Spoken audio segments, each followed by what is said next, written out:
Good morning. Today we'll start with the carburation. We will start with the next topic, calculation of the air-fuel ratio. A simple carburetor with the tip of the fuel edge meters above the fuel level in the float chamber is shown in figure 8.7. It may be noted that the density of air is not the same at the inlet of the carburetor section AA and the venturi throat section BB. You can see here at A section the density is different, at BB section this section density is different, as well velocity is different. Here the velocity of air is C1, here the velocity of air is C2, but the mass flow rate here and at this point is same. Applying steady flow energy equation to section AA and section BB and assuming that unit mass of air is flowing, we have this heat minus work is equal to H2 minus H1, that is your height enthalpy plus half C2 square minus C1 square, that is the difference of change in the kinetic energy. So here Q, W are the heat and work transfer from entrance to throat, and H and C stand for enthalpy and velocity. So H is your enthalpy here, C is your velocity, W is work, and Q is your heat. Now because the equation, this process follows adiabatic flow. Adiabatic flow means that there is no heat transfer and there is no work transfer, and you can see the velocity is zero here. If you check this here, the entrance velocity is almost negligible because this air is entering from the atmospheric. So this area, this environment is very large, so the velocity just at the entrance is almost negligible, equal to zero. Assuming air to behave like perfect ideal gas, you can see after putting this value 0, Q0, W0, we will get C2 in terms of enthalpy, and this enthalpy is equal to CPT because we have to assume that it is ideal gas. So H is equal to Cp, so C2 becomes under 2 Cp specific heat into temperature T1 minus T2.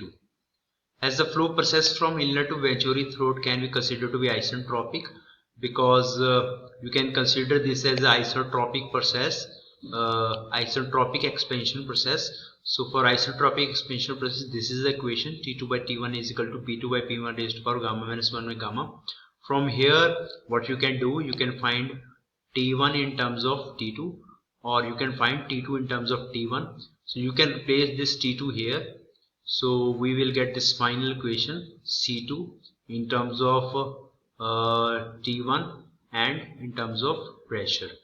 So after replacing this T2 here in terms of Tm, we will get this equation here: C2 is equal to 2 Cp specific heat temperature T1 bracket 1 minus pressure P2 by P1 raised to power gamma minus 1 by gamma.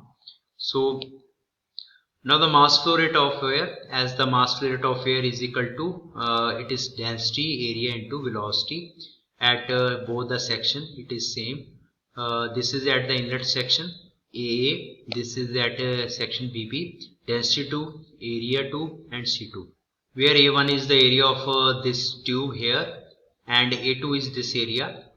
Density here is rho 1, density here is rho 2, and while the third parameter is velocity, which is already mentioned, C1 and C2. To calculate the mass flow rate of air at the venturi throat, we have this equation. This equation you can calculate from two equations. First is equal to, for isentropic process, PV raised to power gamma is equal to constant, and second is your PV is equal to MRT. From this equation, if you solve by yourself, that is PV raised to power gamma is equal to constant and PV is equal to MRT, you will get a relation between pressure and density. Now this density and pressure relation can be simplified.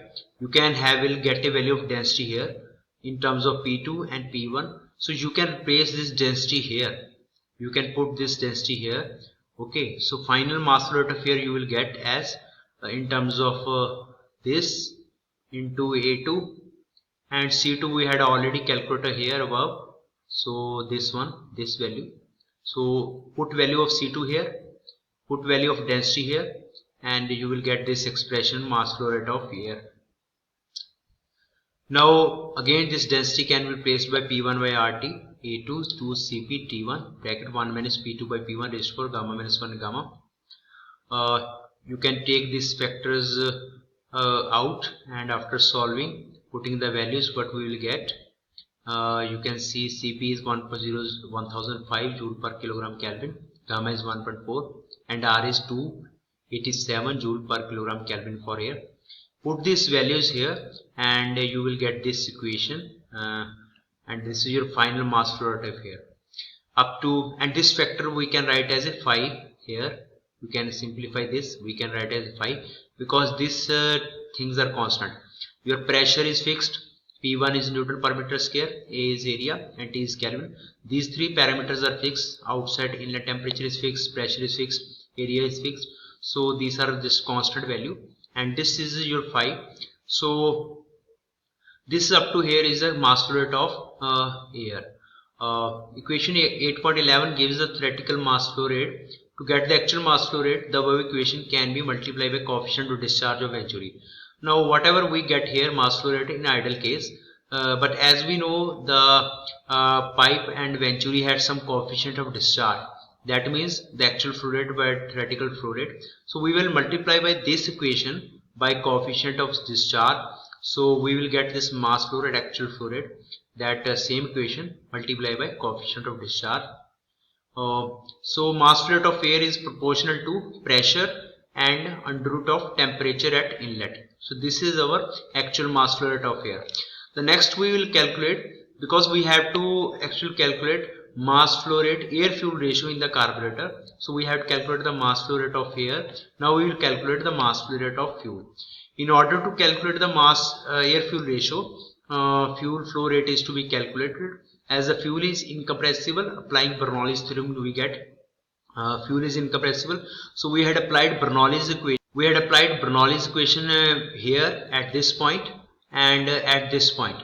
We had Bernoulli's equation at this point and this point, which is conservation of energy in the fluid. So we will apply Bernoulli's equation. Here pressure is P1 atmospheric.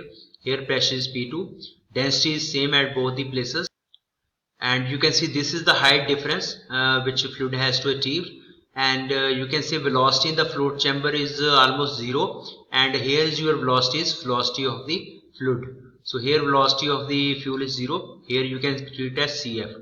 So putting in equation, we will get this equation, that is pressure P1 by density of fluid minus pressure P2 by density of fluid is equal to this kinetic energy plus gain in height. This pressure difference is reason for the gain in kinetic energy of the fluid and plus gain in height, where ρ is the density of fuel, which is same. Cf is the velocity of fluid at nozzle exit, and Z is the height of nozzle exit above the level of fuel in the float ball. So from here you will get the value of Cf. So take this on this side, you will get Cf as this. Now mass flow rate of fuel, again same. Mass flow rate of fuel is equal to area of the nozzle into velocity of the fuel into density of fluid, where AF is the area of the nozzle. This area is the area of the fuel metering orifice or fuel discharge nozzle, that is called AF. And you can put CF here, and after solving we will get this equation here.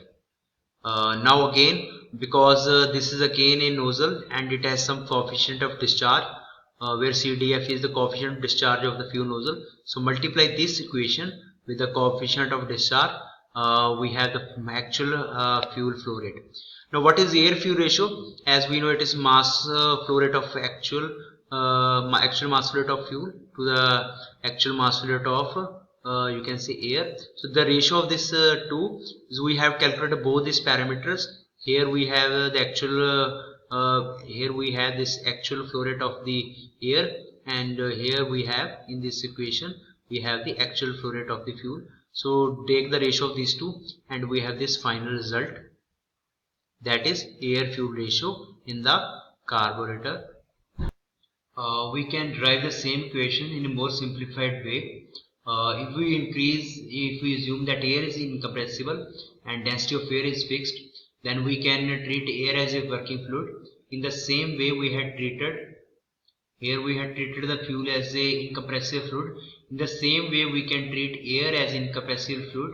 Then here you can ZZ will be eliminated, because we will assume that there is a negligible change in the height of the fluid. So this equation is valid for air as well. So we will solve in this way.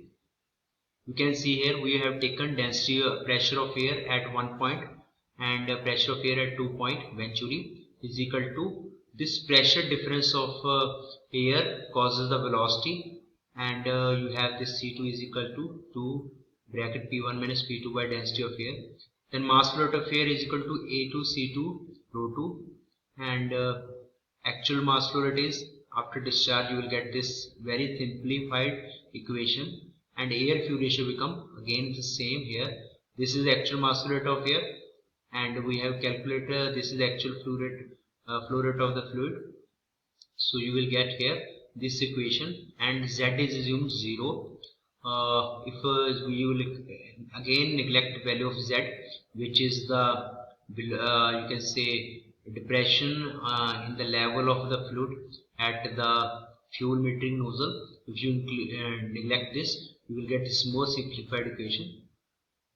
It is clear from expression for mass flow rate of fuel, equation 8.17, that if P1 minus P2 is less than ZZ rho P, you can see in this equation, if this quantity P1 minus P1 is less than this quantity, this is negative, and if you get a negative value under root, that does not make any sense. It means mass flow can't be an imaginary number. So it means if this P1 minus P2 is negative, less P1 minus P2 is less than this value, and this whole value is negative, in that case there is no fuel flow, and this can happen at very low air flow.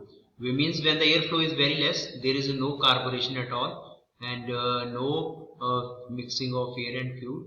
As the air flows increases, P1 minus P2 increases, this pressure difference increases, and when P1 minus P2 greater than this value, the fuel flow begins and increases with the increase in the differential pressure. So more is this difference P1 minus P2, the more is the amount of fuel flow into the through the orifice to the you can say engine. At high air flow, where P1 minus P2 is large compared to ZZ rho P, the fraction becomes negligible and the air fuel ratio approaches. Means you can neglect this parameter also at high speeds. So then this will be the air fuel mixture ratio. A decrease in the density of air reduces the value of air fuel ratio. It happens at high air flow rates, where P1 minus P2 becomes large and density decreases. Also at high altitudes, where the density of air is low, means that this density of air is low, the amount of air fuel ratio will decrease. So but carburetor usually we operate at you can say ocean level. We don't go to the high altitude like mountains. We don't consider that factor. For that kind of, we need a different kind of carburetors which will work at a high altitudes. So this is your simple carburetor, and subscribe this channel, like this video. For more videos you can comment in the below sections. Thank you for watching this video.